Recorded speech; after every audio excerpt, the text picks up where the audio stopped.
హిందువులు తినే ఆహారంలో టాయిలెట్లు పోశారు, ఊశారు ఇట్లాంటి సంఘటనలు తెలిసినా తినడం మానలేదు.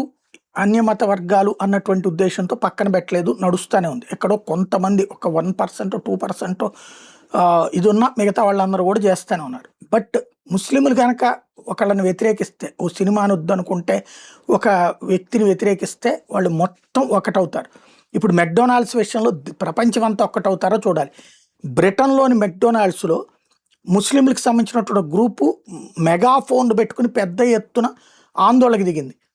వాళ్ళు హరాం చేస్తున్నారు, మన మత విశ్వాసాలకు విరుద్ధంగా వ్యాపారం చేస్తున్నారు.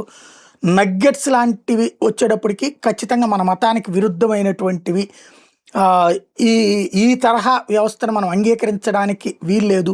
మల్టీ కల్చరలిజం అనేటటువంటి కాన్సెప్ట్ని మనం వ్యతిరేకించాలి అన్నటువంటిది నినదిస్తూ అక్కడ చేసినటువంటి ఉద్యమం అక్కడికే పరిమితం అవుతుందా, ప్రపంచమంతా వెళ్తుందా చూడాలి.